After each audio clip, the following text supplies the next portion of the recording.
What's up, guys? Welcome to the line change. In this video, we're going to be talking the Abbotsford Canucks. Um, they unfortunately lost to the Colorado Eagles in Game 2 of the Pacific Division Finals. So now the series is tied 1-1, and I believe they are now going to be going on the road for the final 3 games of this series. They are all in Colorado, as Colorado had the home ice advantage, and they elected to have the final 3 games at home. So Abbotsford is going to have to win the next game, Game 3 for sure, and it's going to be tough as they're going to be going into hostile territory. But I, of course, have a lot of faith in the Abby Canucks on getting it done. Keep in mind tonight's loss, or I should say last night's loss, at the time of this recording, is only their third loss in these playoffs. But I still have faith in Abbotsford. But before we break down the game and recap it, I'm going to thank my sponsor, W Energy. Are you looking for an energy drink that is jitter-free, crash-free, no sugars, no artificial colors or dyes, and no calories? Then W Energy is just what the doctor ordered. W Energy has over 15 unique and custom different flavors to choose from, including Galaxy Grenade, a blend of watermelon, guava, and lime explosion, as well as Beach and Peach, which is a blend of mango white peach cooler. Looking to give it a try? Get the starter sampler pack for $24. You get a shaker and 3 different flavors to try. Use code THELINECHANGE and save 10% on that purchase or any purchase. Right now, they have a buy 2, get 1 free sale going on for this entire month. Get it while you can. Use the code B2G1 when you have 3 tubs or more in your cart. Check out their website at www.w.gg. That's www.w.gg. W Energy. Be better, your taste buds' favorite energy drink. All right, so let's dive into this Game 2 for the Abby Canucks. And it's, of course, brought to us by our friends at Canucks Army, in particular, Dave Hall. And let's go ahead and dive right into it. A win, and the Abbotsford Canucks take a commanding 2-0 series lead in a quick best-of-5 scenario. So far, things were looking good, as it had been a dream run for the Canucks up to this point. Sorry, guys. Unfortunately, all good things must come to an end. The Canucks shut out the Colorado Eagles in Game 1, a feat no team had accomplished at any point in the 24-25 campaign. With a chip on their shoulder, the away team came out of the gate pressing and got themselves up early with a quick and perhaps soft goal on Artur Silovs. From there, they never looked back. The Eagles scored 5 goals against the home team to even the series at 1 game apiece. Although the Canucks made a late push to keep things interesting, they ultimately spent the majority of the game playing catch-up. With a 5-3 defeat, the Canucks now head to Colorado for the remainder of the series, which has now dwindled to a best-of-3 mini-series. Let's take a look at the starting lineup for this game. Why change what works? The Abbotsford Canucks ran the same lines as Game 1, with Baines, Sasson, and Lacramaki as their first line, DiGiuseppe, Mueller, and Carlson as their second line, Blais, Kara, and Smith as their third line, Nielsen, Waters, and Kambitz as their fourth line. They had Brisebois and Mancini as their first pairing, with Hirose and Wu as their second pairing, and Kudratsev and McWard as their third pairing. And of course, they had Artur Silovs in net. Let's look at the first period. It was a dream start for the away team. After being held scoreless in Game 1, the first time being shut out all season, the Colorado Eagles got redemption right out of the gate as they scored their first goal to make it 1-0. Jake Wise from Jacob McDonald and John Ludwig. After a broken play, Jake Wise corralled the puck and threw it toward the net for a relatively innocent shot. Without eyes on it, Seelovs failed to track the shot, allowing it to trickle past him to break his shutout streak at roughly 138 minutes. Seelovs would settle in with a few saves following the weak goal, pushing forward for a strong finish. However, the first 5 minutes were relatively tilted, with Colorado enjoying the majority of in-zone pressure. The Canucks did grab a few chances, though, none better than a terrific read and interception from Linus Karlsson. Taking the puck from cross-ice feed, he ripped the shot high and wide, but at least gave his team their best look early on. He was also getting in on the heavy stuff, as the Canucks were once again leading the charge in the physical game. Karlsson led the way, driving his body through the Eagles forward for a massive hit in the defensive end. He wasn't the only one getting in on hits. Moments later on the forecheck, Sammy Blais and Chase Waters combined for a 2-for-1 crunch on the Eagles defender. The offensive looks were few and far between in this one, so physicality was the primary focus. Eventually, that hard work ground down the opponent and paid off, courtesy of the team's sharpshooting rookie. Abbotsford would score to tie the game up to make it 1-1. Jonathan Lekkerimäki from Victor Mancini and Arshdeep Bains. Jonathan Lekkerimäki put a routine shot on net, leading to an offensive zone faceoff. After Arshdeep Bains won the faceoff clean, Victor Mancini fired a shot on net, which led to a juicy rebound from Trent Miner. Jumping on that puck was Lekkerimäki, who tossed the monkey off his back for his first career Calder Cup playoff goal. Or I should say Calder Cup playoffs goal. The Canucks did not have much to offer in their offensive zone, in the offensive department.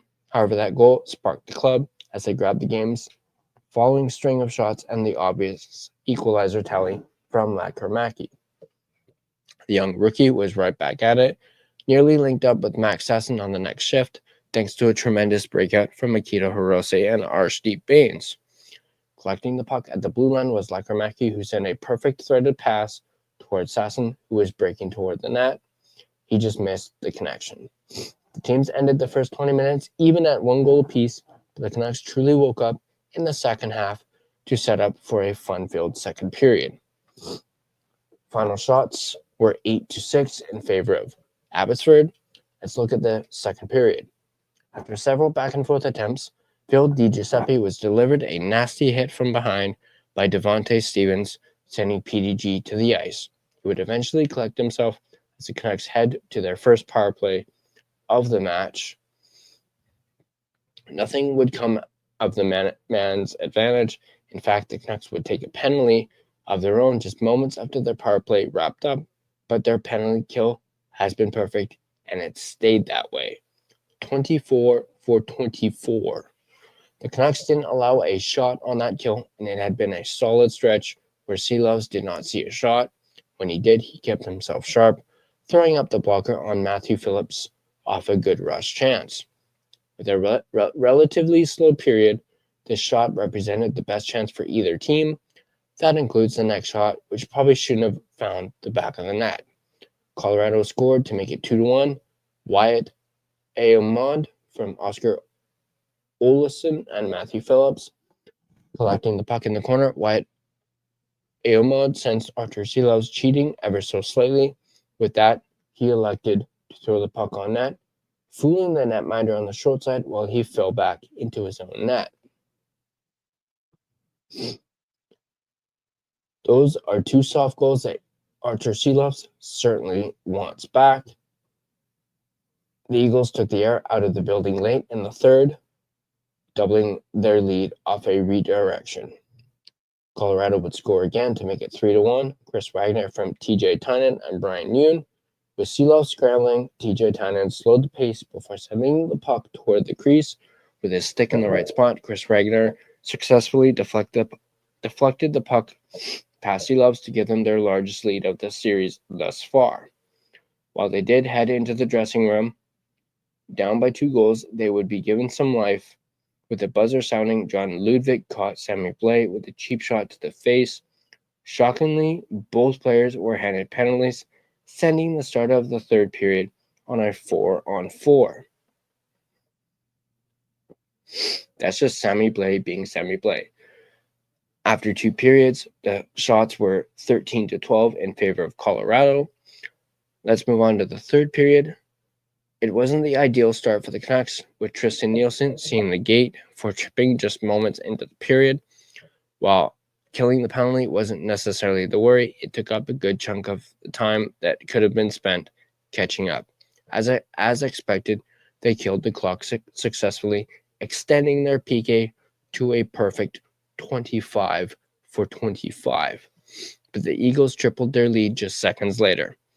Colorado would score to make it 4-1. Ivan from Brian Yoon. Sticking with the pressure from their power play, Ivan collected the puck on the half wall and delivered a seeing eye shot past Lobs. Suddenly, the Canucks were down 4-1 in front of a sold-out Abbotsford Center. The Canucks continued to shoot themselves in the foot, taking another penalty midway through the frame. Again, it was unfortunate, more so because of time constraints. They killed the penalty successfully to make it 26 straight. And as the Canucks continued to do so, they continued their crawl back into the game. They would score to make it 4-2. Chase Waters from Akito Hirose and Sammy Blais. Following the Akito Hirose point shot, Chase Waters pounced on the rebound to push it past Miner to cut the deficit in half. Tempers blew up directly after the goal when Sammy Blais got extremely hot after being thrown to the ice by John Ludwig. That eventually led to him throwing an opponent's helmet and grabbing an unsportsmanlike penalty for roughly 20 minutes of penalty minutes, along with the assist. Quite the shift for the veteran forward. Blais had been playing on the edge all playoffs, mainly for the better. Eventually, he crossed the line and paid the price. With the goalie pulled in the final few minutes, the Eagles iced the game. Colorado would score to make it 5-2. Jason Megna from Chris Wagner and Callie Rosen. But wait, the Canucks had life. Just after the empty net goal, the Canucks were handed a power play of their own and made it count, scoring to make it 5-3. Linus Karlsson from Kirill Kudryavtsev and Jonathan Lakromaki. With time winding down, Kirill Kudryavtsev fed Linus Karlsson with a perfect feed for the one-timer. That was Karlsson's first goal of the playoffs and Lakromaki's second point of the match for what was likely his best game of the playoffs so far. Despite a late push that was as close as they'd come, Colorado Eagles would come alive to triple up on the home team and even the series at 1 game apiece. From here, it's a best of 3 heading to Colorado for the remainder of the series. As we mentioned, final score was 5-3 for the Colorado Eagles. Final shots of the game were 30-21 in favor of Abbotsford. What's next? The series will take a few days off as it switches gears into a best of 3 in Colorado. Game 3 will be played on Wednesday, May 21st. The puck drops at 6:05 p.m. Pacific at Blue Arena. So there you have it. Game 2 of Abbotsford versus Colorado. Unfortunately, Abbotsford, as was mentioned throughout the article, they were playing from behind. They're trying to play catch up, and it caught up to them, and they were unable to take a commanding lead in the series. Now they, as mentioned, go back to Colorado. But I just want to point out just how fascinating this whole penalty kill is during this playoffs. They are a perfect 26-for-26, meaning they haven't allowed a power play goal in the last 26 power plays. You know, I believe it's this entire playoffs they haven't allowed a power play goal. Correct me if I'm wrong in the comment section down below, but I believe that is the case, which is amazing. You know, the fact that they're 26-for-26. And the amount of penalties they got in this game, they are lucky that it didn't burn them. But yeah, a disappointing loss.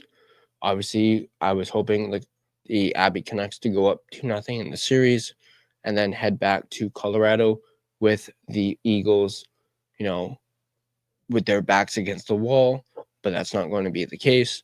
So yeah, I'm looking forward to Game 3 in Colorado. Hopefully, the Abbotsford Canucks can get it done in that first game in Colorado and get a chance to close out the series in Game 4.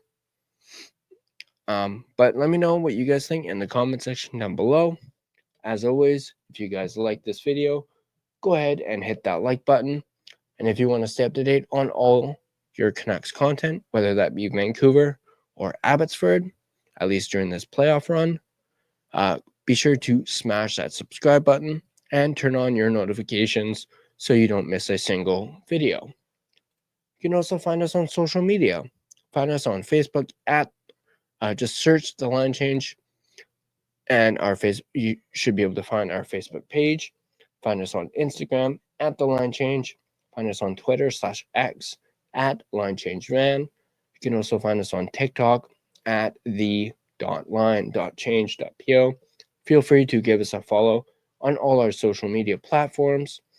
If you prefer an audio version of this podcast, you can find us on both Spotify and Apple Podcasts. On Spotify, once again, feel free to give us a follow, as well as rate us and review us. It is obviously greatly appreciated. But that's going to do it for this video. As always, go Canucks go, and I'll see you guys in the next video.